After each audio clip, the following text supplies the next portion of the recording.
السلام علیکم ورحمۃ اللہ وبرکاتہ۔ الحمدللہ رب العالمین والصلاة والسلام علی اشرف الانبیاء والمرسلین نبینا و حبیبنا و قدوتنا محمد وعلی آلہ و اصحابہ اجمعین، اما بعد۔ گزشتہ کل ہم نے شرک اصغر کی اقسام میں سے ریاکاری کے حوالے سے کچھ پڑھا تھا، اور میں نے یہ ذکر کیا تھا کہ اس حوالے سے کچھ مزید مسائل ہیں جن کو انشاءاللہ ہم آج پڑھیں گے۔ دوسری چیز اسی سے متعلق وہ ہے السمعہ۔ السمعہ یہ لغوی اعتبار سے سماع اور اسماع سے ہے، سماع اور اسماع سے ہے، مشتق ہے، جس کا معنی ہوتا ہے شہرت اور چرچے کو سنانا، شہرت اور چرچے کو دوسروں تک پہنچانا۔ یعنی ایک ہوتا ہے دکھانا اور ایک ہوتا ہے سنانا۔ تو دکھانا ریاکاری ہے اور سنانا جو ہے یہ سمعہ ہے، اور دونوں بسا اوقات مترادف کے طور پہ بھی استعمال ہوتے ہیں، دونوں بسا اوقات مترادف اور ہم معنی کے طور پہ بھی استعمال ہوتے ہیں، لیکن بعض علماء ان کے درمیان فرق کرتے ہیں، اور احادیث میں بھی یہ فرق کیا گیا ہے، وَمَن سَمَّعَ سَمَّعَهُ اللَّهُ۔ تو اس اعتبار سے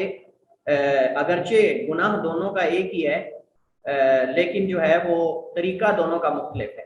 تو جو ریاکاری ہے اس کا تعلق دکھانے کے ساتھ ہے، اور جو سمع ہے اس کا تعلق سنانے کے ساتھ ہے، جیسا کہ حدیث میں یہ لفظ استعمال ہوا ہے۔ تو اصطلاح میں اس کی کئی صورتیں بن سکتی ہیں۔ عبادت کا اظہار اس قصد سے کرنا کہ لوگ سنیں، عبادت کا اظہار اس قصد سے کرنا کہ لوگ سنیں، مطلب دوسروں کو سنایا جائے، لوگ اس کی باتیں کریں یا اس کی عبادت کے تذکرے کریں، یا اپنے اعمال اور کارناموں کو اس غرض سے بیان کرنا کہ لوگ اس کی مدح کریں، یا اپنے کارناموں کو اس غرض سے بیان کرنا کہ لوگ اس کی مدح کریں، یہ بھی اسی میں آتا ہے۔ تیسری صورت وہ یہ ہے کہ انسان کا رات کو کوئی نیک عمل کر کے دن کو اسے لوگوں کے سامنے بیان کرنا، یہ بھی اسی صورت میں آتا ہے۔ رات کو کوئی نیک عمل کر کے دن کو لوگوں کے سامنے اسے کسی انداز میں بیان کرنا، کسی نہ کسی انداز میں۔ سلف صالحین بہت زیادہ اس کام سے اپنے آپ کو بچانے کی کوشش کرتے تھے، سلف صالحین بہت زیادہ اپنے آپ کو ریاکاری، دکھاوا اور سمعہ اس سے بچانے کی کوشش کرتے تھے، حتیٰ کہ اگر ان میں سے کوئی رو رہا ہوتا اور کوئی دیکھ لیتا تو نزلے اور زکام کا بہانہ کر لیتے تھے۔ اگر روتے ہوئے انہیں کوئی دیکھ لیتا تو نزلے اور زکام کا بہانہ کر لیتے، اور پوچھنے پر کہتے یہ زکام بہت برا ہے، یہ تکلیف دیتا ہے، یہ ایسے ہے، یہ ایسے ہے، یعنی وہ زکام کے بارے میں باتیں کرنے لگ جاتے کہ یہ زکام اور نزلہ ایسے ہے، ایسے ہے، حالانکہ وہ اللہ کے ڈر سے رو رہے ہوتے تھے، حالانکہ اللہ کے خوف اور ڈر سے وہ رو رہے ہوتے تھے، لیکن اگر کوئی دیکھ لیتا تو نزلے اور زکام کا بہانہ کر کے ایسے مینشن کرتے تھے کہ جیسے گویا کہ ان کو نزلہ یا زکام لگا ہوا ہے۔ اسی طرح ایک حدیث ہے، اس وقت مجھے اس کا استحضار نہیں ہے، لیکن حدیث کا مفہوم میرے سامنے ہے کہ تابعی حسن بصری یا ابن سیرین رحمہ اللہ تعالیٰ ان کے حوالے سے ذکر کیا جاتا ہے کہ ایک رات جو ہے وہ ایک ستارہ ٹوٹا یا مطلب آسمان میں کوئی عجیب سی کیفیت پیدا ہوئی، تو لوگوں نے پوچھا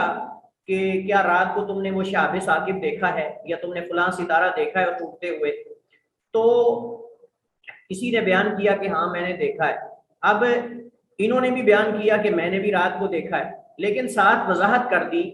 کہ میں کوئی رات کو قیام نہیں کر رہا تھا، میں رات کو قیام نہیں کر رہا تھا، بلکہ مجھے بچھو نے کاٹا تھا اور اس درد کی وجہ سے مجھے نیند نہیں آ رہی تھی، اس وجہ سے میں بیدار تھا اور میں نے دیکھا آسمان میں یہ ستارہ ٹوٹتے ہوئے یا شہاب ثاقب کو یا فلاں فلاں جو بھی اصل واقعہ ہے، لیکن اس کا مفہوم یہ ہے۔ یعنی گویا کہ انہوں نے ساتھ وضاحت کر دی کہ لوگ یہ نہ سمجھے کہ شاید رات کو میں قیام اللیل کے لیے اٹھا تھا، بلکہ فرمایا کہ میں کوئی رات کو قیام نہیں کر رہا تھا، بلکہ اس وجہ سے کہ رات کو مجھے بچھو نے ڈس لیا تھا، جس وجہ سے میں درد کے اندر، تکلیف کے اندر بیدار تھا اور مجھے نیند نہیں آ رہی تھی۔ تو انسان رات کو کوئی عمل کرے اور بہانے سے صبح جو ہے وہ دوسروں کو بتائے، ہاں میں بھی رات کو سن رہا تھا، ہاں میں نے بھی رات کو غور کیا، یا میں نے بھی ایسے، تو یہ طریقہ جو ہے وہ اس سے ہمیں بچنا چاہیے، کہیں انسان جو ہے وہ سمعہ یا ریا کے اندر واقع نہ ہو جائے۔ ریاکاری اور سمعہ میں فرق کیا ہے؟ جیسے میں نے ذکر کیا شروع میں کہ اس میں بعض علماء اس اعتبار سے فرق کرتے ہیں کہ ریاکاری کا تعلق اعمال دکھانے سے ہے اور سمعہ کا تعلق جو ہے وہ سنانے سے ہے۔ ریاکاری کا تعلق اعمال دکھانے سے ہے اور سمعہ کا تعلق اعمال کو سنانے ہے، سنانے تک ہے کہ لوگوں تک اس کے چرچے پہنچ جائیں، اس کی شہرت ہو جائے اور جو ہے وہ اس کی واہ واہ ہو۔ سمعہ کا حکم کیا ہے؟ جیسے ریاکاری اور دکھاوا جو ہے وہ جائز نہیں، ایسے سمعہ بھی جائز نہیں ہے۔ شہرت اور چرچے کی خاطر نیک اعمال کرنے کی حرمت قرآن و سنت سے ثابت ہے۔ قرآن سے وہی سورہ کہف کی آخری آیت جو کہ ہم نے شرک اصغر کی تمام اقسام میں وہ جو ہے وہ شامل ہے، اس کے اندر تمام شرک کی اقسام شامل ہیں۔ فمن کان یرجو لقاء ربہ فلیعمل عملا صالحا ولا یشرک بعبادۃ ربہ احدا، تو اس کے اندر تمام شرک کی اقسام جو ہیں وہ شامل ہیں۔ حدیث میں نبی کریم علیہ الصلوۃ والسلام کی ایک حدیث ہے، حضرت جندب رضی اللہ تعالی عنہ روایت کرتے ہیں، فرماتے ہیں قال النبی صلی اللہ علیہ وسلم، نبی علیہ الصلوۃ والسلام نے فرمایا من سمع سمع اللہ بہ، من سمع سمع اللہ بہ ومن یرائی یرائی اللہ بہ، کہ نبی علیہ الصلوۃ والسلام نے فرمایا کہ کسی نیک کام کے نتیجے میں جو شہرت کا طالب ہو، جو شہرت کا طالب ہو، اللہ تعالیٰ اس کی بدنیتی قیامت کے دن لوگوں کو سنا دے گا۔ سمع اللہ بہ، اللہ تعالیٰ اس کی بدنیتی قیامت کے دن لوگوں کو سنا دے گا، یعنی یہ دنیا میں اس غرض سے یہ نیکیاں کرتا تھا، تو جو سنانا مقصد تھا وہ اللہ سنا دے گا پوری مخلوق کے سامنے،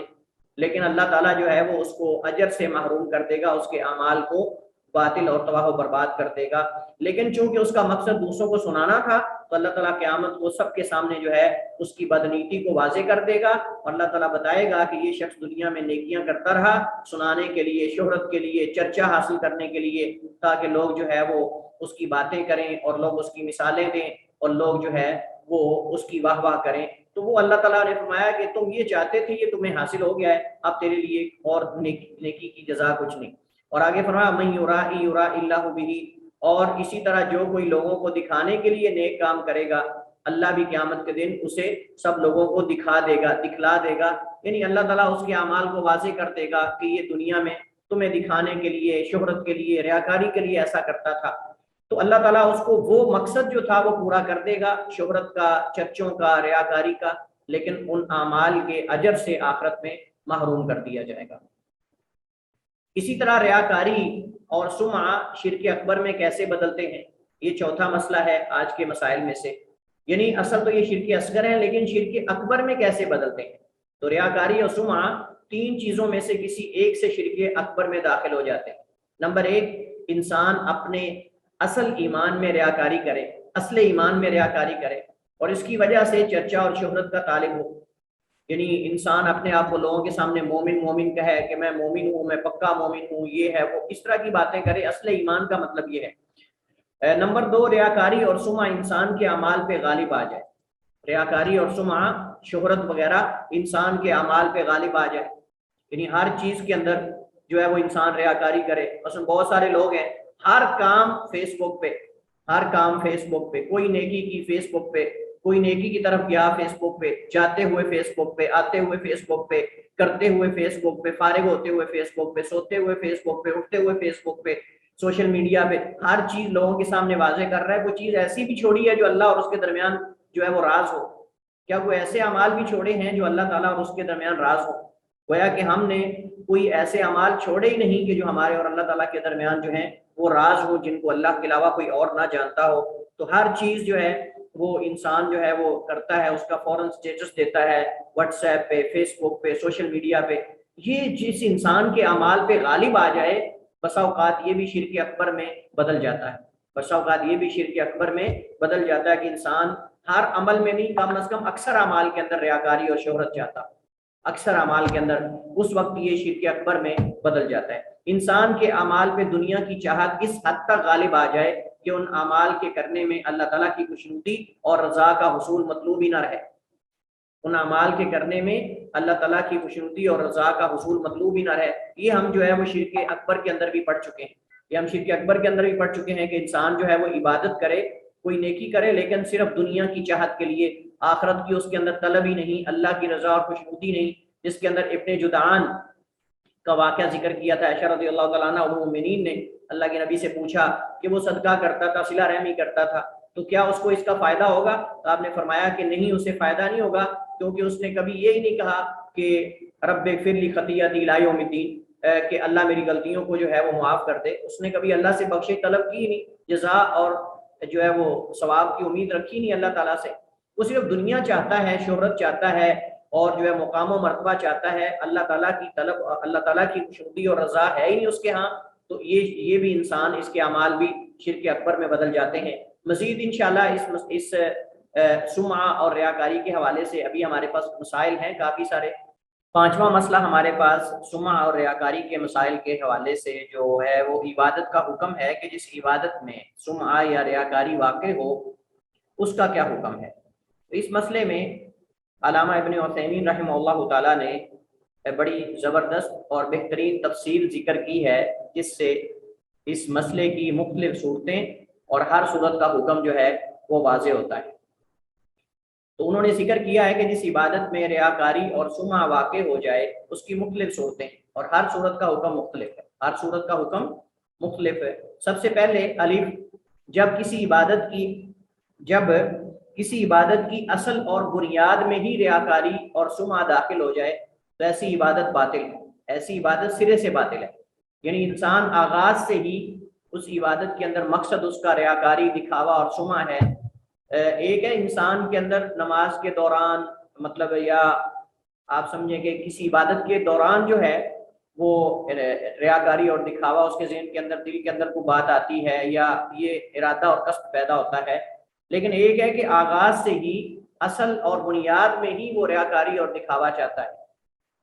تو ایسی عبادت جو ہے یہ باطل ہے، ایسی عبادت باطل ہے۔ دوسری صورت یہ ہے کہ اگر عبادت کے دوران اس کے دل کے اندر یہ ریاکاری اور دکھاوے وغیرہ کا جو قصد اور غرض ہے یہ پیدا ہو تو اس کی جو ہے وہ دو حالتیں، اس کی دو حالتیں ہیں۔ سب سے پہلی حالت تو یہ ہے کہ عبادت کا اول اس کے آخر سے جڑا ہوا ہے یا نہیں، یعنی ہم دیکھیں گے کہ عبادت کا جو اول ہے وہ آخر سے جڑا ہوا ہے یا نہیں۔ اگر تو اس کے اول کا اس کے آخر سے تعلق ہے تو ایک دوسرے سے مربوط ہیں، یعنی جیسا کہ مثلا اس کے ارکان ہیں، اب پہلا رکن دوسرے سے، دوسرا تیسرے سے، تیسرا چوتھے سے، اس طرح پہلا آخری سے، آخری جو ہے وہ پہلے سے جڑا ہوا ہے، تو اس صورت میں حکم مختلف ہوگا بنسبت اس عبادت کے کہ جس کا اول آخر سے نہیں جڑا ہوا۔ تو لہٰذا اگر اس عبادت کا اول اس کے آخر سے جڑا ہوا ہے جیسا کہ نماز، تو اس سے تمام عبادت باطل ہو جائے گی، تو اس سے تمام عبادت جو ہے وہ باطل ہو جائے گی، بشرطے کہ وہ ریاکاری اور سمعہ کو ٹالنے کی کوشش نہ کرے، بشرطے کہ وہ ریاکاری اور سمعہ کو ٹالنے کی کوشش نہ کرے۔ یعنی ایک انسان کے دل کے اندر نماز کے اندر خیال پیدا ہوا کہ فلاں بندہ دیکھ رہا ہے جی، اب نماز کو لمبا کر لے، خوبصورت کر لے، تو اس صورت میں اگر تو وہ خیال کو ٹالنے کی کوشش کرتا ہے، اس سے نکلنے کی کوشش کرتا ہے اس جو ہے وہ شبہ اور اس وسوسے سے، تو پھر تو اس کی نماز ٹھیک ہے۔ لیکن اگر وہ مزید اس کے اندر دلچسپی لیتا ہے اور مزید جو ہے وہ اپنی نماز کو عمدہ خوبصورت کر کے پڑھتا ہے تو اس کی نماز باطل، تو اس کی نماز باطل ہے۔ البتہ جو اسے بچنے کی کوشش کرتا ہے، اعوذ باللہ پڑھ کے پھونکتا ہے، اپنے بائیں جانب تھوکتا ہے یا اس کو ٹالنے کی کوشش کرتا ہے، وہ اس میں نہیں ہے، اس کی عبادت ٹھیک ہے۔ کیونکہ بہت سارے ایسے مواقع آتے ہیں کہ شیطان ہمارے دل کے اندر وسوسہ ڈالتا ہے کہ یار شاید تم ریاکاری کر رہے ہو لہٰذا عبادت نہیں کرنی چاہیے۔ بسا اوقات انسان دل کے اندر یہ خیال پیدا کر کے کہ شاید میں ریاکاری کر رہا ہوں، وہ عبادت ہی نہیں کرتا، بہت ساری عبادات چھوڑ دیتا ہے، معطل کر کے بیٹھ جاتا ہے، یعنی ان کو نظر انداز کر کے بیٹھ جاتا ہے اس ڈر سے کہ میں ریاکاری میں واقع ہو جاؤں گا۔ نہیں، انسان کے دل کے اندر اگر ایسا کوئی خیال آ رہا ہے اس کو چاہیے ٹالنے کی کوشش کرے اور عبادت میں لگا رہے، اور عبادت میں لگا رہے اس کا ہرگز مطلب نہیں ہے کہ اگر خیال دل کے اندر پیدا آئے تو انسان عبادت کرنا ہی چھوڑ دے، نہیں، عبادت کرے انسان لیکن اس کے اندر ریاکاری اور دکھاوے کو ٹالنے کی کوشش کرے اگر شیطانی وسوسہ دل کے اندر آ بھی رہا ہے، کیونکہ شیطان تو چاہتا ہے کہ انسان کی جو ہے وہ نماز کو برباد کر دے، اس کی نماز کے اجر سے جو ہے وہ اسے چھین لے، اس کے اجر کو ضائع کر دے، تو اور شیطان چاہتا ہے کہ انسان عبادت سے ہاتھ دھو کر بیٹھ جائے، عبادت کرے ہی نہ۔ گویا کہ آپ اگر دل کے اندر مطلق خالی خیال آنے سے ہی عبادت چھوڑ کے بیٹھ جاتے ہو تو اس سے تو شیطان کو آپ نے کامیاب کر دیا نا، آپ نے اس سے تو شیطان کو راضی کر دیا، خوش کر دیا۔ تو بعض لوگ اس سے مراد یہ لے لیتے ہیں کہ اگر دل کے اندر کوئی ایسا خیال آ جائے کہ جی فلاں بندہ شاید میری تعریف کرے گا یا تو اس سے وہ عبادت اور وہ کام چھوڑ کے بیٹھ جاتا ہے کیونکہ اس کے اندر ریاکاری اب ہو رہی ہے، ایسا نہیں ہے۔ دوسری قسم یہ ہے کہ اس عبادت کا اول آخر سے جڑا ہوا ہے، اس عبادت کا اول اس کے آخر سے جو ہے وہ جڑا ہوا اور متصل نہ ہو، سوری پہلا ہے جڑا ہوا ہو، یہ جڑا ہوا اور متصل نہ ہو، ایک دوسرے سے متصل نہ ہو، جیسا کہ صدقہ ہے مثلا، اب ایک بندے نے 100 ریال صدقہ کیا لیکن ریاکاری پہلے 50 یا آخری 50 میں واقع ہوئی، تو جن میں ریاکاری واقع ہوئی ہے وہی باطل ہوں گے، یعنی ان کا صدقہ باطل ہوگا، باقی جو خیال آنے سے پہلے یا بعد میں اس نے خرچ کیا ہے، یعنی ایک انسان کے دل کے اندر ریاکاری اور یہ دکھاوا اور یہ غرض اور مقصد پیدا ہوا، اب اس سے پہلے وہ کچھ مال صدقہ کر چکا تھا، اب یہ بھی اس کے اندر واقع جو ہے وہ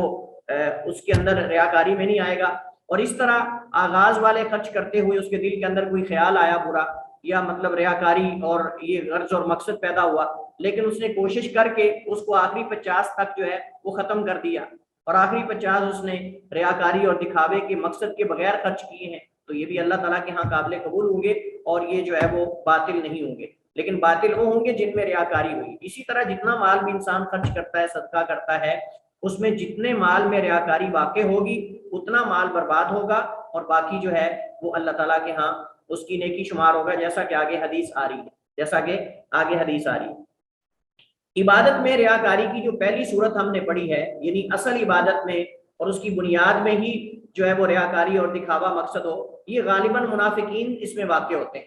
یہ جو پہلی صورت ہم نے پڑھی تھی نا، یہ الف والی، اس میں غالباً منافقین واقع ہوتے ہیں،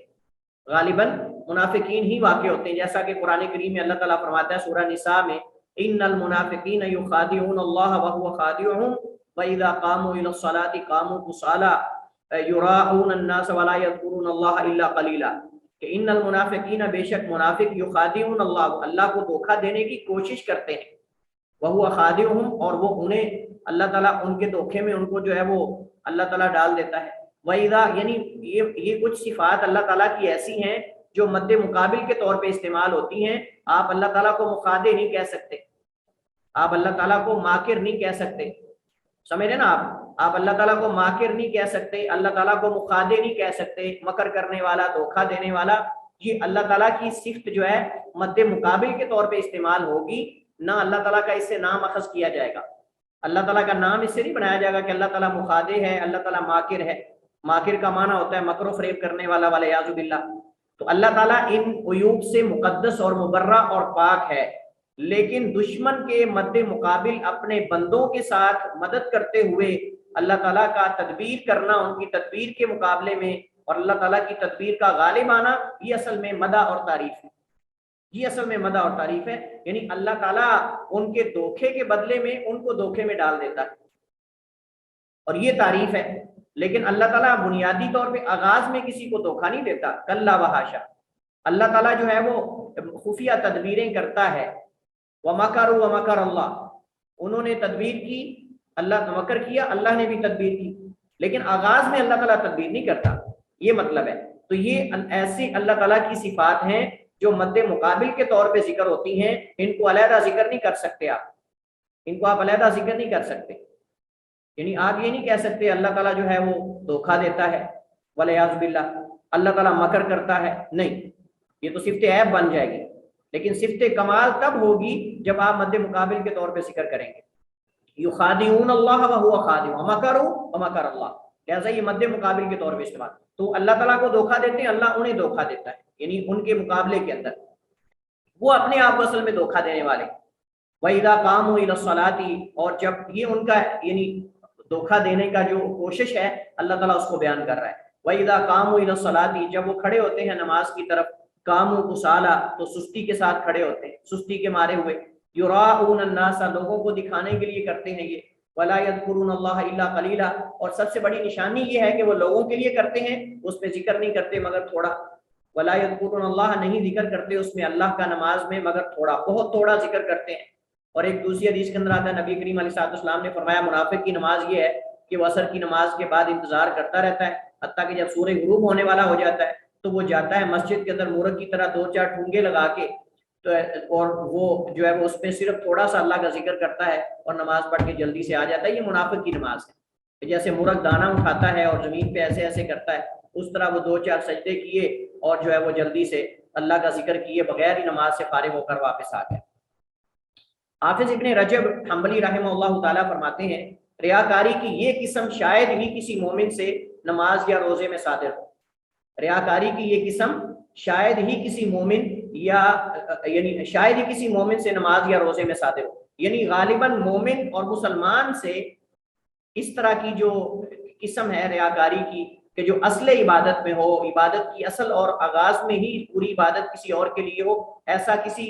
جو ہے وہ مومن سے نہیں ہو سکتا.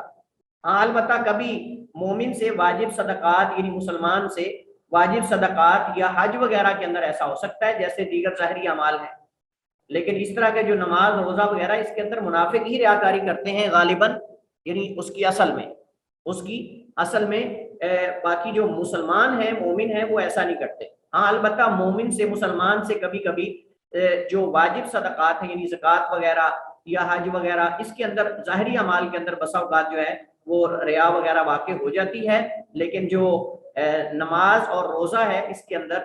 واقع نہیں ہوتی. حضرت ابو ہریرہ یعنی اس عبادت کے باطل ہونے کی دلیل کیا ہے؟ حضرت ابو ہریرہ رضی اللہ تعالی عنہ سے روایت ہے، فرماتے ہیں رسول اللہ صلی اللہ علیہ وسلم نے فرمایا قال اللہ تبارک و تعالی، اللہ تعالیٰ فرماتا ہے انا اغنى الشرکاء عن الشرک من عمل عملا اشرک فیہ معی غیری ترکتہ وشرکا، کہ اللہ تعالیٰ فرماتا ہے کہ میں شرک کرنے والوں کی شرک سے بے پرواہ غنی ہوں، بے پرواہ ہوں، مستغنی ہوں. انا اغنى الشرکاء یعنی شرکی، میں شرک کرنے والوں کی شرک سے غنی ہوں، بے پرواہ ہوں. من عمل عملا، جس نے کوئی عمل کیا، اشرک فیہ معی غیری، اس نے اس کے ساتھ میرے ساتھ کسی غیر کو شریک کیا، ترکتہ وشرکہ، تو میں اسے اور اس کے شرک کو چھوڑ دیتا ہوں. تو میں اسے اور اس کے شرک کو چھوڑ دیتا ہوں، مطلب یہ ہے کہ مجھے اس کی کوئی پرواہ نہیں، میں اس کو جزا نہیں دیتا، بدلہ نہیں دیتا اور اس کی طرف توجہ بھی نہیں کرتا. تو اب یہاں اس حدیث پہ اگر آپ غور کریں تو ہم نے صدقے کی بات کی کہ جو عبادت اول آخر سے نہ جڑی ہو، آخر اول سے نہ جڑی ہو، اس عبادت میں جہاں جتنی عبادت میں شرک واقع ہوگا، ریاکاری واقع ہوگی، اتنی عبادت باطل ہوگی، باقی نہیں ہوگی. کیونکہ اللہ تعالیٰ نے فرمایا کہ اشرک فیہ معی غیری، لہذا صدقے کے اندر جتنے صدقے کے اندر اس نے غیر اللہ کو شریک کیا ہے ریاکاری کرتے ہوئے یا سما کرتے ہوئے، اتنا صدقہ باطل ہوگا، باقی باطل نہیں ہوگا، باقی باطل نہیں ہوگا. اچھا، ریاکاری کی صورتیں کیا کیا ہو سکتی ہیں؟ ریاکاری کی ہمارے معاشرے کے اندر مختلف صورتیں کیا کیا ہو سکتی ہیں، یہاں اس چھٹے پوائنٹ کے اندر ہم یہ پڑھیں گے. تو ریاکاری اور سمعہ کی کئی صورتیں ہو سکتی ہیں، لیکن چند مشہور جو ہے وہ مندرجہ ذیل ہے. نمبر 1، بدن میں ریاکاری. اب بدن میں ریاکاری جو ہے اس کا مطلب کیا ہے؟ جسم کے کسی حصے میں جان بوجھ کر نشانات پیدا کر لینا، جیسا کہ سننے میں آیا ہے، واللہ عالم، بہت سارے احباب اور ساتھی بتاتے ہیں کہ جو ہے وہ، اب میں کسی کا نام نہیں لیتا، وہ کہتے ہیں کہ بہت سارے صوفی ٹائپ جو لوگ ہیں وہ اپنے ماتھے پہ محراب بناتے ہیں، وہ اپنے ماتھے پہ اپنی پیشانی پہ محراب کی صورت بناتے ہیں، سجدے کے نشان بناتے ہیں، تاکہ لوگ کہیں کہ دیکھیں اس کی پیشانی پہ تو سجدوں کے نشان ہیں. اور اسی طرح اپنے ہاتھوں کے جو پچھلے والا حصہ ہے، اپنے ہاتھوں کی انگلیوں کے پیچھے والا حصہ جس کو زمین پہ لگا کے انسان اٹھتا ہے یا بیٹھتا ہے یا زمین پہ رکھتا ہے، ان کے پیچھے نشان لگا لیتے ہیں. اسی طرح جو ہے وہ اپنے پاؤں پہ نشان بنا لیتے ہیں. تو بہت سارے لوگ ایسے ہیں ہمارے معاشرے کے اندر جو جان بوجھ کر لوگوں کو دکھانے کے لیے اپنے ماتھے پہ محراب بناتے ہیں، اور یہ باقاعدہ ایک فن ہے. اس وجہ سے ایک خاص مکتبہ فکر ہے، اس کے سارے لوگوں کی پیشانی پہ آپ یہ محراب دیکھیں گے. ایک خاص مکتبہ فکر ہے، اس کے سارے لوگوں کی پیشانی پہ آپ کو یہ محراب نظر آئے گا. اس کی وجہ یہ کہ یہ ایک فن بن چکا ہے، یہ ایک ایکٹنگ ہے، یہ ایک طرح کی ایکٹنگ بن چکی لوگوں کو دھوکہ دینے کے لیے، اور یہ صحیح نہیں ہے. اپنے جسم پہ جان بوجھ کر نشانات بنا لینا اس غرض سے کہ لوگ کہیں گے کہ یہ قیام اللیل اور تہجد کے نشانات ہیں، یہ لمبے لمبے سجدے کرنے کے نشانات ہیں، تو یہ صحیح نہیں ہے. یہ بدن میں ریاکاری ہے، یہ بدن میں ریاکاری ہے. لباس میں ریاکاری بھی ہو سکتی ہے، لباس میں ریاکاری ہو سکتی ہے، جیسا کہ ہم کتاب اللباس کے اندر لباس کے مسائل اور احکام فقہ کے اندر پڑھ چکے ہیں، لیکن مقصد یہاں صرف ان کی یاد دہانی ہے. شہرت کا لباس پہننا، اس کی کئی صورتیں ہم نے پڑھی تھی، دوبارہ ان کو یہاں ذکر کر دیا ہے. ایسے رنگ کا لباس پہننا کہ جو عموماً اس جنس یا قوم میں نہیں پہنا جاتا، جیسے یہ ڈھول والے پہنتے ہیں، اس طرح کا کوئی اور خاص لباس جس کو اللہ کے نبی نے منع کیا ہے. تو یہ لباس جو شہرت کا لباس ہو، منفرد قسم کا، پورے اہل علاقہ میں سے تمام، اگر مرد ہے تو مردوں کے اندر ایسا لباس پہن لے جو مردوں میں عموماً نہیں پہنا جاتا، اگر عورت ہے تو عورتوں میں ایسا لباس پہن لے کہ جو عورتوں میں عموماً نہیں پہنا جاتا، منفرد قسم کا، تاکہ پتہ چلے دور سے کہ یہ دیکھیں فلاں چودھری صاحب آ رہے ہیں، یہ دیکھیں فلاں صاحب آ رہے ہیں، یہ دیکھیں فلاں صاحب آ رہے ہیں، فلاں مولوی صاحب جی بڑا مہنگا لباس پہنتے ہیں۔ اتنا مہنگا لباس پہننا تاکہ لوگ آپس میں ایک دوسرے کو اس کے لباس کی مثالیں پیش کریں کہ فلاں ہے تو مولوی پر بڑا مہنگا لباس پہنتا ہے، بڑا نفیس ہے، بڑا فلاں ہے، بڑا فلاں ہے، تاکہ وہ ضرب المثل بن جائے، ضرب المثل بن جائے لوگوں کے ہاں کہ فلاں، آپ نے سنا ہوگا کہتے ہیں جی فلاں سیاست دان کی گھڑی اتنے کی ہے، فلاں سیاست دان کی جو ہے وہ اس کے جو کوٹ ہے وہ اتنے کا ہے، اس کا لباس اتنے کا، اس کا جوتا اتنے کا ہے۔ یعنی انسان جو ہے وہ جان بوجھ کر انتہا درجے کا مہنگا لباس یا جوتا، یہ ساری لباس میں چیزیں آتی ہیں، یا گھڑی، یا یہ ساری چیزیں، انسان ساری زیب تن، زیب و زینت سے متعلق جتنی چیزیں وہ لباس میں آتی ہیں، لباس لبس سے پہننے سے ہوتا ہے نا۔ تو انسان صرف شہرت کی خاطر جو ہے وہ مہنگا لباس پہنے، تو یہ صحیح نہیں تھا کہ لوگ اس کی مثالیں دیں، یہ سما کے اندر آتا ہے۔ باوجود استطاعت رکھنے کے گھٹیا اور سادہ لباس پہننا تاکہ لوگ اسے عابد اور زاہد یا درویش سمجھیں، جیسا کہ بہت سارے لوگ ہوتے ہیں جان بوجھ کے کپڑے استری نہیں کرتے، جان بوجھ کر کپڑے استری نہیں کرتے، حالانکہ استری کرنے کی سہولت موجود ہوتی ہے۔ یعنی ایک تو مسئلہ یہ ہے کہ انسان اس وجہ سے سادگی پسند ہو یا سادہ ہو تاکہ وہ یہ کہے کہ یہ دنیا ہے، دنیا سے مجھے کیا لینا دینا، اور آخرت کی طرف زیادہ راغب ہو، تو اس پہ کوئی حرج نہیں۔ لیکن ایک صرف دوسروں کے ہاں اپنا مقام پیدا کرنے کے لیے تاکہ لوگ اس کی عزت کریں، لوگ اس کی توقیر کریں، اس کو صوفی صوفی کر کے کہیں، یا لوگوں کو ٹھگی لگانے کے لیے انسان درویش بن جائے، جیسے بہت سارے لوگ جو ہیں عزتیں لوٹنے کے لیے، مال لوٹنے کے لیے پیر بن کے بیٹھ جاتے ہیں، مجاور بن کے کسی قبر اور دربار پہ بیٹھ جاتے ہیں، عزتیں لوٹتے ہیں، لوگوں کے مال لوٹتے ہیں، اور جو ہے وہ بلیک میلنگ کرتے ہیں، اور پتہ نہیں کیا کیا جو ہے وہ ایسے غلط قسم کے کام کرتے ہیں۔ اور لباس انہوں نے جو ہے وہ صوفیوں والا پہنا ہوتا ہے، لباس انہوں نے جو عباد اور زہاد کا لباس ہوتا ہے، غریب لوگوں کا، وہ پہنا ہوتا ہے۔ تو ایک انسان صاحب حیثیت ہونے کے باوجود جو ہے وہ گھٹیا اور سادہ لباس پہنے تاکہ لوگ اسے عابد و زاہد تسلیم کریں، جان بوجھ کے کپڑے استری نہ کرے، جان بوجھ کے کپڑے دھوئے نہ، یہ کون سی سادگی ہے؟ ایک انسان غسل ہی نہ کرے کئی کئی مہینے تک اور کہے کہ یہ سادگی ہے، یہ کون سی سادگی ہے؟ کہ اس سے 2 میٹر دور گن آتی ہو، یہ کون سی سادگی ہے؟ تو یہ جو لباس کی ساری صورتیں ہم نے پڑھی ہیں یہ اس حدیث کے ضمن میں آتی ہیں، اور یہ حدیث جو ہے اس سے ہمیں پتہ چلتا ہے کہ یہ ساری ریاکاری، دکھاوا، اور یہ ایک طرح کی جو ہے وہ سمعہ اور یہ شہرت ہے۔ نبی علیہ السلام نے فرمایا، جیسا کہ عبداللہ ابن عمر رضی اللہ تعالیٰ عنہما اس حدیث کے راوی ہیں، قالا، انہوں نے کہا،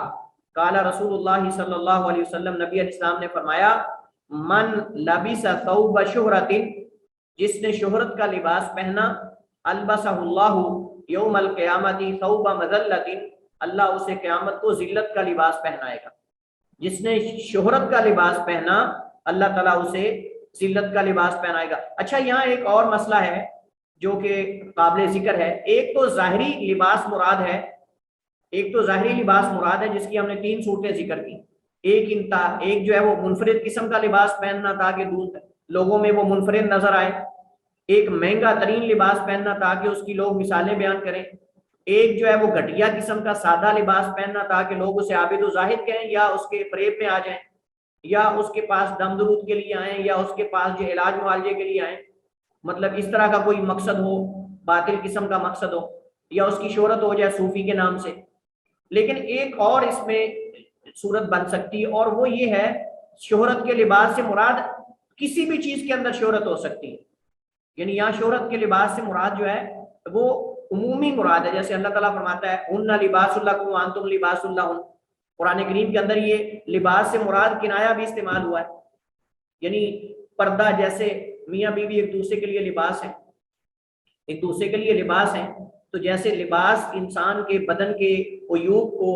اور اس کے جو نقائص ہوتے ہیں، عیب وغیرہ، اس کو چھپاتا ہے، ایسے میاں بیوی کو بھی چاہیے ایک دوسرے کے عیوب اور نقائص کو چھپائیں، ان کو لوگوں کے سامنے ظاہر نہ کریں، اور اس وجہ سے اللہ کے نبی علیہ السلام نے بہت وعید بیان کی ہے اس مرد اور عورت کے لیے جو میاں بیوی کے آپس کے تعلقات کو دوسروں کے سامنے بیان کرے. تو وہاں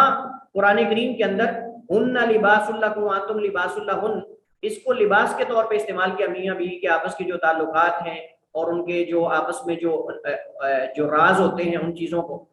تو اس طرح یہاں بھی من لبس ثوب شہرت، ان سے مراد شہرت کا لباس، یعنی کسی بھی چیز کے اندر شہرت انسان چاہتا ہے، دنیا کے اندر واہ واہ کروانا چاہتا ہے، سما اور ریاکاری چاہتا ہے، وہ اس کے اندر شامل ہے. اور اس سے پتہ چلتا ہے، آپ اندازہ لگا سکتے ہیں کہ یہ کتنا بڑا گناہ ہے، کتنا بڑا گناہ ہے جس چیز کے اندر بھی انسان جو ہے وہ یہ ریاکاری اور دکھاوا کرتا ہے. تیسری صورت ہے قول میں ریاکاری، باتوں میں ریاکاری، قول میں لوگوں کے سامنے دعا کرنا، ذکر کرنا، تسبیح کرنا، تلاوت اچھے طریقے سے کرنا، اس غرض سے کہ لوگ اس کی تعریف کریں، اس غرض سے کہ لوگ اس کی تعریف کریں یا اس کی مثالیں دیں. بعض علماء نے ہاتھوں میں تسبیح پکڑ کر پھرنے والوں کو بھی اسی قسم میں شمار کیا ہے. بعض لوگوں نے ہاتھوں میں تسبیح پکڑ کے پھرنے والوں کو بھی اسی قسم میں شمار کیا ہے، اور میں پہلے اس پہ شاید 1-2 دفعہ آپ کے سامنے بات کر چکا ہوں. لوگ لمبی ساری تسبیح پکڑ کے جو ہے وہ ہاتھ میں دوسروں کے سامنے آتے ہیں، سوشل میڈیا پہ آتے ہیں، ہر جگہ پہ تسبیح پکڑی ہوتی ہے اور ایسے ایسے کر رہے ہوتے ہیں، اور ساتھ جو ہے وہ زبان ہلا رہے ہوتے ہیں، ہونٹ ہلا رہے ہوتے ہیں، اور بسا اوقات ساتھ تسبیح پھیر رہے ہوتے ہیں اور ساتھ ٹھگی لگا رہے ہوتے ہیں. ساتھ تسبیح کے جو دانے ہوتے ہیں، موتی، وہ گرا رہے ہوتے ہیں اور ساتھ ساتھ جو ہے وہ ٹھگی لگا رہے ہوتے ہیں. بعض ساتھ تسبیح چلا رہے ہوتے ہیں، اس کے منکے وغیرہ اور اس کے موتی وغیرہ چلا رہے ہوتے ہیں اور ساتھ ساتھ جو ہے وہ گالیاں نکال رہے ہوتے ہیں. بعض ساتھ ساتھ تسبیح لگا رہے ہوتے ہیں تو ساتھ ساتھ جو ہے وہ غیر محرم عورتوں کی طرف دیکھ رہے ہوتے ہیں. بعض ساتھ ساتھ تسبیح لگا رہے ہوتے ہیں، شف شف کر رہے ہوتے ہیں اور ساتھ جو ہے وہ عزتیں لوٹ رہے ہوتے ہیں. بعض ساتھ ساتھ تسبیح کے منکے اور اس کے موتی ایسے گرا رہے ہوتے ہیں، ساتھ ساتھ زبان ہلا رہے ہوتے ہیں اور ساتھ ساتھ غریبوں کا مال ہڑپ کیے جاتے ہیں، یتیموں کا مال کھائے جاتے ہیں اور ساتھ تسبیح پکڑی ہوتی ہے ہر جگہ. تو یہ بھی ایک طرح کی شہرت اور ریاکاری ہے، یہ بھی ایک طرح کی شہرت اور ریاکاری ہے کہ انسان ہر وقت اس کو اپنے ساتھ رکھے اور یہ مینشن کرے کہ یہ تو بڑا اللہ تعالیٰ کا ذاکر اور شاکر بندہ ہے، اللہ تعالیٰ کا ذاکر اور شاکر بندہ ہے. تو کسی بھی طریقے سے دین کو استعمال کرنا، خلاصہ کلام یہ ہے، کسی بھی طریقے سے دین کو استعمال کرنا دنیاوی مقاصد کے لیے، یہ ریاکاری میں آتا ہے. اسلامی ٹچ دے دینا، اسلامی ٹچ دو جی، ایاک نعبد و ایاک نستعین، ایاک نعبد و نستعین، لیکن ٹھگی لگائے جا رہا ہے، دھوکہ کیے جا رہا ہے اور جو ہے وہ خیانت کیے جا رہا ہے. کوئی بھی انسان ہے تو یہ سارے اسی قسم کے اندر آتے ہیں، یعنی دین کو دنیا کے لیے استعمال کرنا، یہ سارا اسی کے اندر ہے. عمل میں ریاکاری، دوسروں کو سنانے یا دکھانے کے لیے اعمال کرنا، جیسا کہ نماز کو لمبا اور خوبصورت کرنا، زیادہ تلاوت، سخاوت، صدقہ. تلاوت تو قول میں آتی ہے، زیادہ سخاوت اور صدقہ کرنا یہ فعل میں آتا ہے، عمل میں زیادہ سخاوت اور صدقہ کرنا. اچھا، ایک اور بڑی اہم قسم ہے، ایک اور بڑی اہم قسم ہے جس کی طرف عموماً ہماری توجہ نہیں جاتی، اور وہ پتہ ہے کیا ہے؟ علماء، دعات، یعنی جو داعی ہوتے ہیں، مبلغین، اور بڑے لوگوں کی دعوت اور خدمت اس غرض سے کرنا کہ اس کی شہرت اور چرچا ہو جائے کہ یار فلاں بندہ علماء کی بڑی خدمت کرتا ہے، فلاں بندہ جو ہے مبلغین اور خطباء کی بڑی خدمت کرتا ہے اور بڑا خدمت گزار ہے علماء. جان بوجھ کے علماء کے آگے پیچھے ہونا، مقصد صرف ان سے فائدہ اٹھانا نہیں، مقصد ان سے دعائیں لینا نہیں، مقصد ان کے علم سے فائدہ اٹھانا نہیں، ان سے سوالات کرنا نہیں، بلکہ مقصد یہ کہ لوگ کہیں گے فلاں بڑا عالم بھی اس کے گھر میں آتا ہے، فلاں بڑا عالم بھی اس کے گھر میں آتا ہے، فلاں عالم سے بھی اس کے رابطے ہیں، فلاں کے بھی اس کے بعد نمبر ہے، وہ اس کو فون کر کے بلاتا ہے، وہ اس کا بڑا ذکر خیر کرتا ہے. صرف اس مقصد سے علماء سے تعلق رکھنا اور علماء کی دعوتیں کرنا، ان کی خدمت کرنا تاکہ اس کی شہرت ہو جائے، ریاکاری یہ دکھاوے میں آتا ہے، ریاکاری اور دکھاوے میں آتا ہے. ہاں، اگر ایک بندہ علماء سے اس غرض سے تعلق بناتا ہے، ان کی دعوت کرتا، خدمت کرتا ہے کہ یہ اللہ تعالیٰ کے دین کی خدمت کر رہے ہیں تو ہمیں ان کی خدمت کرنی چاہیے اور ان کے علم سے جو ہے وہ استفادہ کروں، علمی سوالات کروں، اس سے اس کی مجلس میں بیٹھنے سے فائدہ ہوگا، اس سے ادب سیکھیں گے، فلاں چیز سیکھیں گے، تو یہ تو بڑی اچھی بات ہے، یہ تو ہونا چاہیے، بلکہ تمام دنیا داروں کو ایسا ہی کرنا چاہیے. اگر وہ دین کی تعلیم ہی سیکھ سکتے تو دین داروں کی خدمت کریں، لیکن اس غرض سے نہ ہو کہ لوگ کہیں کہ دیکھیں بڑے بڑے علماء اس کے گھر آتے ہیں یہ تو بڑی علماء کی خدمت کرتا ہے، فلاں کو پراڈو دے دی، فلاں کو بائک دے دی، فلاں کو فلاں چیز دے دی، لوگ باتیں کریں، اس کی شہرت ہو جائے، تو یہ صحیح نہیں ہے۔ ریاکاری کے اسباب، ریاکاری کے اسباب کیا ہو سکتے ہیں؟ حافظ ابن قدامہ رحمہ اللہ تعالی جو کہ صاحب مغنی ہیں، انہوں نے 3 اسباب بنیادی اصول ذکر کیے ہیں جن پر جو ہے وہ ریاکاری، سمعہ اور دکھاوا قائم ہوتا ہے۔ نمبر 1، مدح اور تعریف کی لذت اور چاہت۔ مدح اور تعریف کی لذت اور چاہت یہ پہلا سبب ہے کہ انسان مدح اور تعریف اس کو اتنی پسند ہے کہ اب اس کو چھوڑ نہیں سکتا، اب اس کو چھوڑ نہیں سکتا۔ لوگوں کی واہ واہ تعریف کروانا یہ اتنا اس کا پجاری ہو چکا ہے کہ اب اس کے بغیر وہ رہا ہی نہیں جاتا، اس کے بغیر اسے رہا ہی نہیں جاتا۔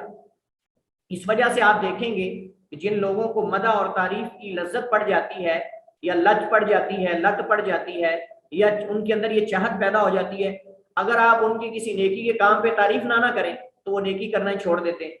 اس میں سست ہو جاتے ہیں، دوسرے دن آپ کو وہ نظر ہی نہیں آئے گا اس کام کے اندر۔ آپ تجربہ کر کے دیکھ لیں، اگر اس کی آپ تعریف نہیں کریں گے تو وہ کام ہی نہیں کرے گا، وہ کہے گا لو لو یہ تو تعریف ہی نہیں کر رہے۔